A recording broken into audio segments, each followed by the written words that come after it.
Good morning, students.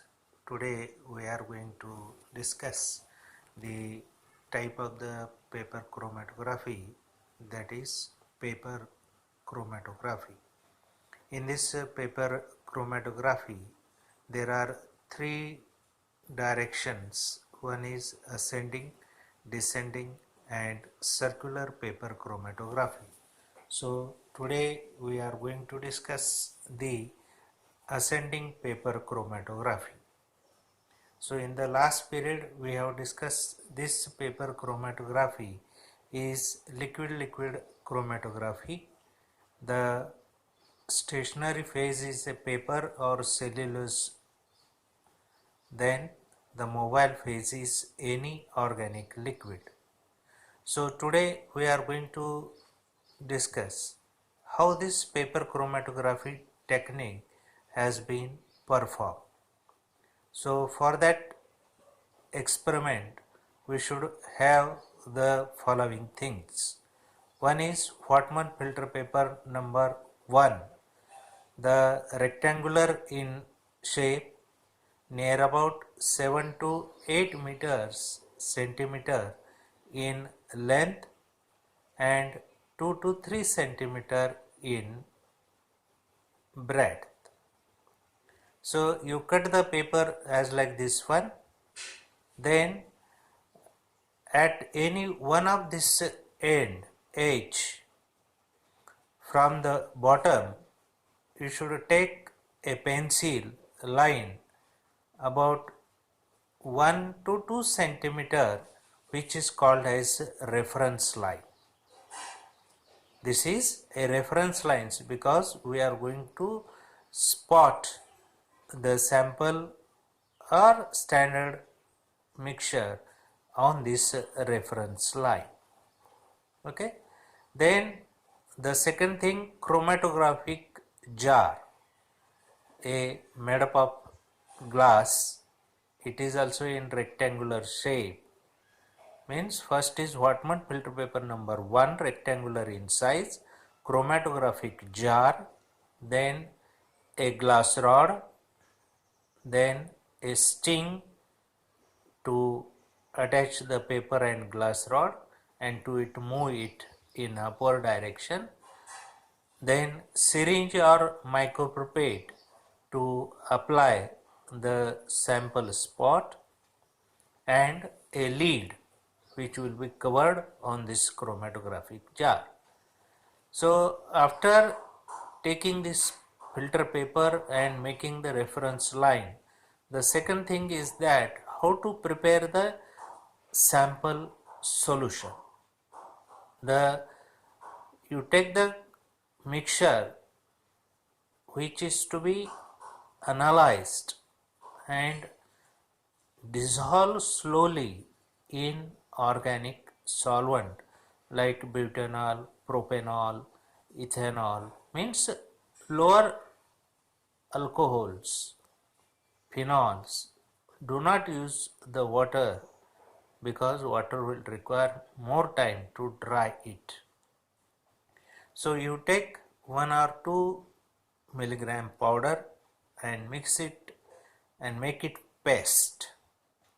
Okay. Now you should take the paper and on that reference line at the center you should apply a sample mixture spot one time. Wait for some time, it will be dried, then apply the sample spot on the same center. Do not disturb the position of the spot which is applied first time. Apply on that same spot.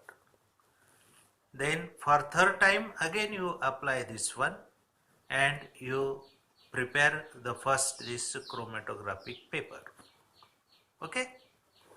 Then in the chromatographic jar you take the any organic solvent, just I have told, near about 20 to 30 ml. Then take a glass rod, make the paper circulate on that glass rod, attach by the rubber band or sting and slowly deep in the chromatographic jar containing organic solvent. Now, do not touch the paper to the surface of organic solvent. For 5 to 5 minutes you wait for that one. That paper will absorb some vapors of that organic solvent and paper will get saturated by the vapors. Then very care should be taken here now.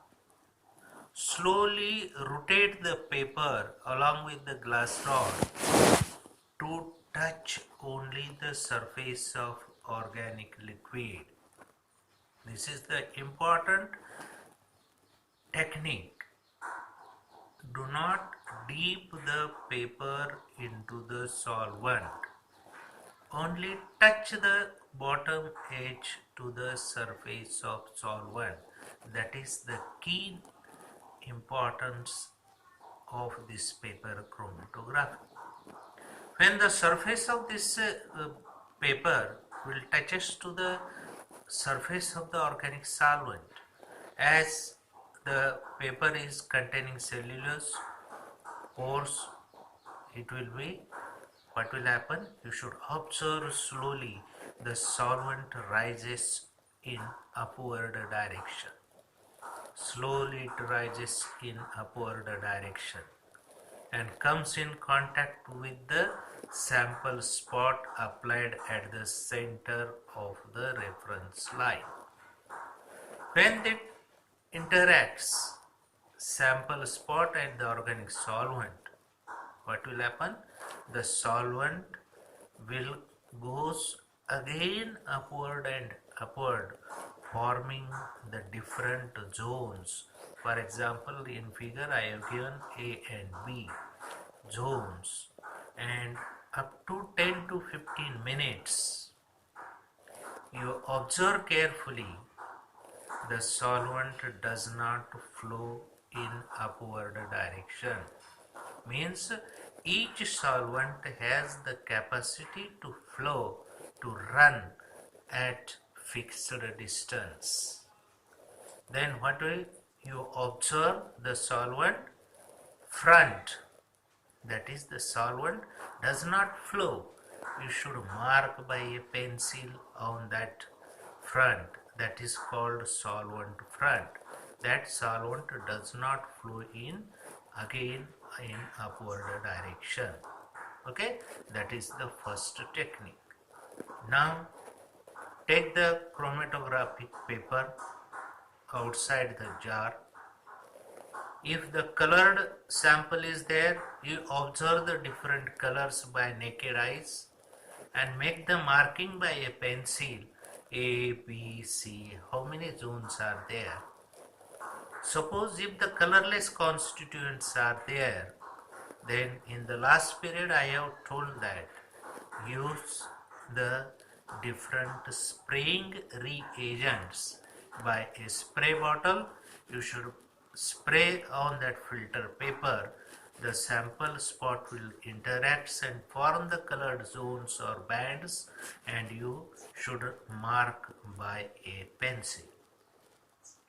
Then after this drying the filter paper and marking the different zones, now you have suppose A, B and solvent front.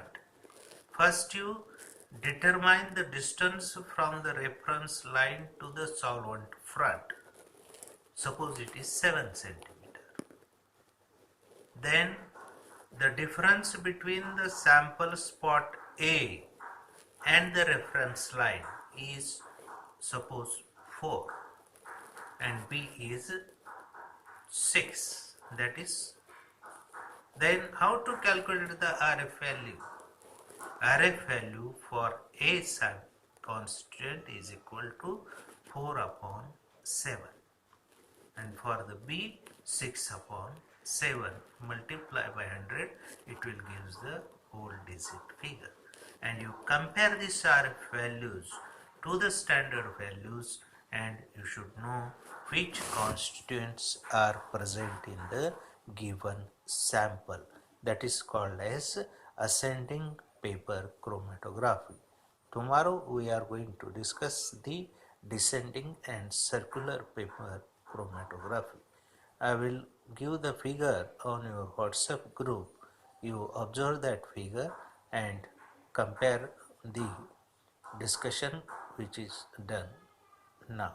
Okay, thank you.